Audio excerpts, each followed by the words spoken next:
പിതാവിൻ്റെയും പുത്രൻ്റെയും പരിശുദ്ധാത്മാവിൻ്റെയും നാമത്തിൽ ആമേൻ. എൻ്റെ പ്രിയപ്പെട്ടവരെ, ഇന്ന് ഡിസംബർ 11 വ്യാഴാഴ്ച. അമ്മേ പരിശുദ്ധ അമ്മേ, അമ്മേ പരിശുദ്ധ ദൈവമാതാവേ, കൃപാസനത്തിലൂടെ ഞങ്ങൾക്കും ഞങ്ങളുടെ ദേശത്തിനും അമ്മ മധ്യസ്ഥം തേടി തന്ന എല്ലാ അനുഗ്രഹങ്ങൾക്കും കൃപകൾക്കും ഞങ്ങളിപ്പോൾ ഹൃദയം നിറഞ്ഞ നന്ദി പറയുന്നു. അമ്മേ പരിശുദ്ധമ്മേ ദൈവമാതാവേ, 2004 ഡിസംബർ 7 ഉച്ചകഴിഞ്ഞ് 2:30 കൃപാസനത്തിൽ സംഭവിച്ച അമ്മയുടെ പ്രത്യക്ഷപ്പെടലിനെ കുറിച്ച് തിരുസഭയ്ക്ക് സമർപ്പിച്ചിരിക്കുന്ന പഠനരേഖകളുടെ മേൽ സഭാത്മകമായ പഠനം ആരംഭിക്കുവാൻ ഞങ്ങൾ പ്രാർത്ഥിക്കുന്നു. അമ്മേ പരിശുദ്ധമേ, ഭൂസ്വർലോകങ്ങളുടെ രാജ്ഞിയായ അങ്ങേയ്ക്ക് ഭൗമസംരക്ഷണത്തിനായി പ്രപഞ്ചപ്രകൃതിയെ തന്നെ തിരുസഭ പ്രതിഷ്ഠിക്കുവാൻ ഈ പ്രത്യക്ഷീകരണം വഴി ഇടയാക്കണമേ. പരിശുദ്ധമേ, ജപമാല മാതാവേ, സകല കൃപാസനം പ്രാർത്ഥനയോടും ചേർത്ത് ഞങ്ങളിപ്പോൾ പ്രാർത്ഥിക്കുന്ന ഈ കുടുംബത്തിന്റെ പ്രത്യേക നിയോഗം പറ മക്കളെ.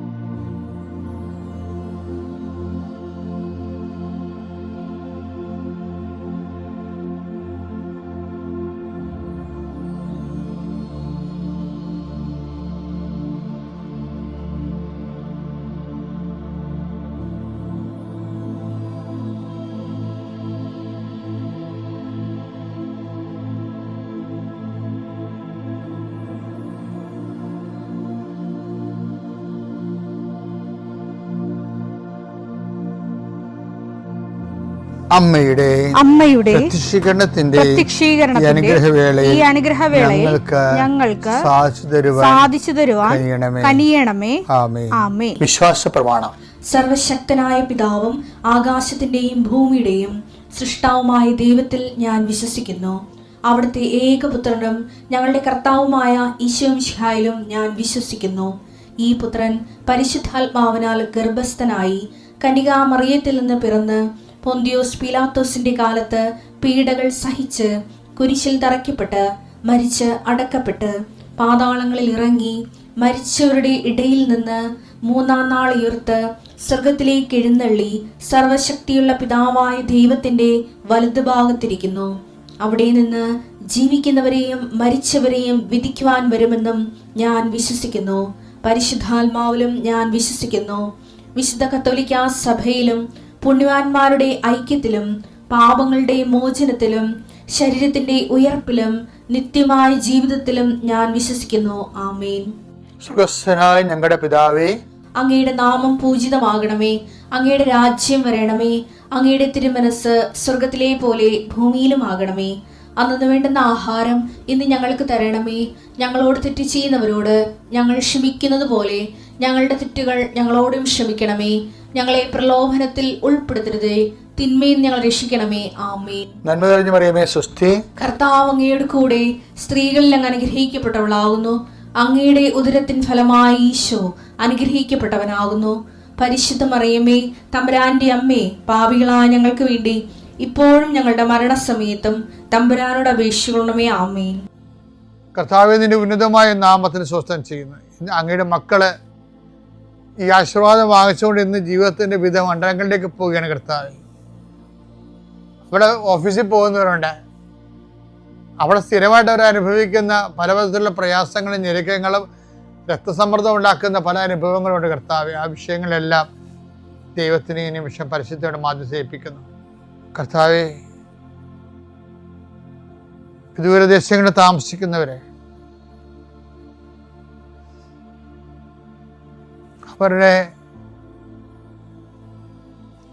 കുടുംബത്തിലെ സന്ധിക്കാനില്ലാത്ത പ്രായം ചെന്ന മനുഷ്യര്,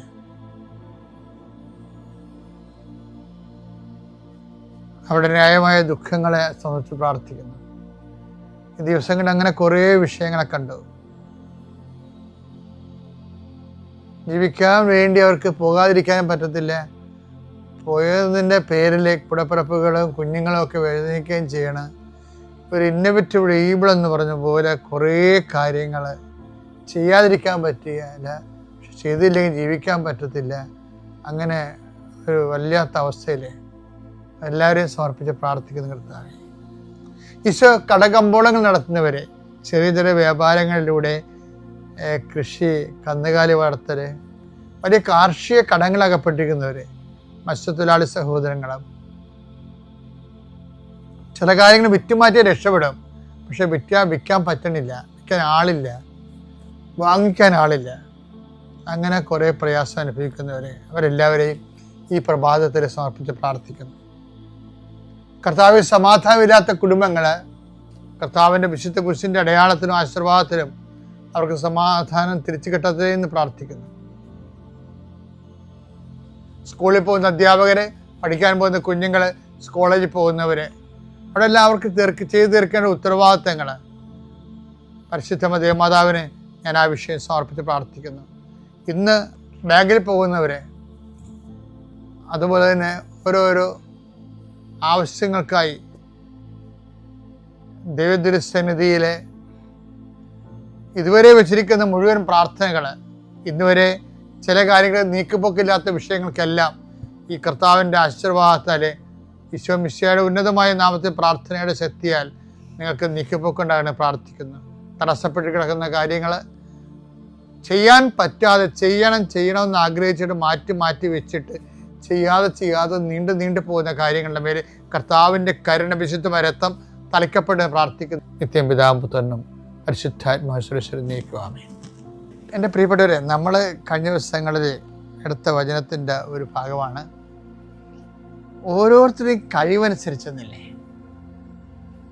മത്തായി 25:15 അവൻ ഓരോരുത്തരുടെയും കഴിവനുസരിച്ച് ഒരുവന് 5 താലന്തും മറ്റൊരുവന് 2 വേറൊരുവന് 1 കൊടുത്ത ശേഷം യാത്ര പുറപ്പെട്ടു. ഇന്ന് വിഷയം മനസ്സിലായി. നമ്മുടെ സബ്ജക്റ്റ് എന്തായിരുന്നു? പരപിതാവ് ക്രിസ്തുവിനെ നമുക്ക് കൈമാറുന്നത് എന്തിൻ്റെ അടിസ്ഥാനത്തിലാണ്? നമ്മുടെ കഴിവിൻ്റെ അടിസ്ഥാനത്തിലാണ്. അതാണ് വിഷയം. ക്രിസ്തുവിനെ പരിശുദ്ധ അമ്മയെപ്പോലെ വയറ്റിലിട്ട് വളർത്തി, വീട്ടിൽ നിർത്തി വളർത്തി, ക്രിസ്തുവിനെ കുറിച്ചുള്ള ദൈവഹിതം നിറവേറ്റാൻ കഴിവുള്ള ഒരാളായിട്ട് പരിശുദ്ധ അമ്മയെ ക്രിസ്തു കണ്ടതുകൊണ്ടാണ് ക്രിസ്തുവിനെ പരിശുദ്ധ അമ്മ കൈമാറിയത് എന്ന് ഞാൻ ഇതിൻ്റെ കൂട്ടത്തിൽ പറയാൻ ആഗ്രഹിക്കുകയാണ്. പക്ഷേ യഥാർത്ഥ വിഷയം എന്താ? പരമപിതാവ് ക്രിസ്തു ഉൾപ്പെടെ എല്ലാ അനുഗ്രഹങ്ങളും നമുക്ക് തരണമെങ്കിൽ ക്രിസ്തു ഉൾപ്പെടെ, കാര്യം ഈ അനുഗ്രഹങ്ങളുടെ കൂടെ വരുന്ന കോംപ്ലിമെൻ്റാണ് പലപ്പോഴും, ക്രിസ്തുവിൻ്റെ കൂടെ വരുന്ന കോംപ്ലിമെൻ്റായിട്ടാണ് ദൈവം ജോലി, വീട്, വിവാഹം, ഭൗതിക ആനുകൂല്യങ്ങളെ പലപ്പോഴും ദൈവം വിലയിരുത്തുന്നത്. അഥവാ ഭൗതിക ആനുകൂല്യങ്ങൾ നമുക്ക് ലഭിക്കണമെന്നുണ്ടെങ്കിൽ പരപിതാവ് ആഗ്രഹിക്കുന്നത് ക്രിസ്തുവിനെ നമ്മൾ സ്വീകരിച്ചതിൻ്റെ കോംപ്ലിമെൻ്റായിട്ട് കിട്ടണമെന്നുള്ളതാണ് പരപിതാവിൻ്റെ ആഗ്രഹം. അതെന്തുകൊണ്ടാണെന്നറിയാമോ?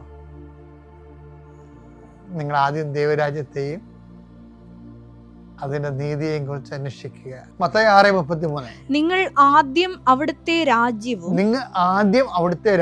അവിടുത്തെ നീതിയും അന്വേഷിക്കുക. അതോടൊപ്പം മറ്റുള്ളവയെല്ലാം നിങ്ങൾക്ക് ലഭിക്കും. പലയിടത്ത് പല വാക്കാണേ. ഇപ്പൊ മറ്റുള്ളവയെല്ലാം എന്ന് പറയുന്ന കോംപ്ലിമെന്റ്സ് ആണ്. ജോലി, വീട്, വിവാഹം, ഇതെല്ലാം ദൈവം നമുക്ക് തരാൻ ആഗ്രഹിക്കുന്നത് ദൈവത്തിൻ്റെ ഒരു സ്ട്രാറ്റജി ഉണ്ട്. അതെന്താണ്? അത് ക്രിസ്തുവിനൊപ്പമായിരിക്കണമെന്ന്. മനസ്സിലായ? അതാണ് വിഷയം. നിങ്ങൾക്ക് എന്ത് കിട്ടിയാലും, നിങ്ങൾ കല്യാണം കഴിച്ചാലും, നിങ്ങൾക്ക് മക്കളുണ്ടായാലും, നിങ്ങൾ വീട് വെച്ചാലും, അതെല്ലാം നമ്മൾ നേടേണ്ടത് ക്രിസ്തുവിൻ്റെ ഒപ്പമായിരിക്കണം എന്നുള്ളതാണ് പരമപിതാവിൻ്റെ ഒരു നിലപാട്. അപ്പോൾ അതിപ്പോൾ നമ്മളെന്താണ് ഇതൊക്കെ ഈ വീട്, ജോലി, വിവാഹം, വിസ പുതുക്കൽ, ഇങ്ങനെയുള്ള ഭൗതികമായ നിലനിൽപ്പിൻ്റെ ആസ്പദങ്ങളെ നമ്മൾ ദൈവത്തോട് ചോദിക്കുമ്പോൾ അതായിട്ട് ചോദിക്കരുത്. പിന്നെന്ത് ചെയ്യണം? ക്രിസ്തുവിൻ്റെ കൂടെ ചോദിക്കണം. ഫ്രീഡിയാ പരപിതാവേ, ക്രിസ്തുവിൽ ജീവിക്കാൻ എന്നെ സഹായിക്കണമേ. പരപിതാവേ, ക്രിസ്തുവിൽ വളരാൻ എന്നെ സഹായിക്കണമേ. പരപിതാവേ, ക്രിസ്തുവിൻ്റെ നാമത്തിൽ സാക്ഷ്യം വഹിക്കാൻ എന്നെ സഹായിക്കണമേ. അങ്ങനെ ചോദിക്കുമ്പോൾ അതിൻ്റെ ഗുണം അറിയാവോ? അതാണ് ഈശോ പറഞ്ഞത്, എന്നോട് കൂടെ സ്വീകരിക്കാത്തതെന്നില്ലേ ഒരു വചനമില്ല. അതായത് ലൂക്ക 11:23. അത് നമുക്ക് നാളെ കാണാം. കർത്താവ് നിങ്ങളെ അനുഗ്രഹിക്കട്ടെ.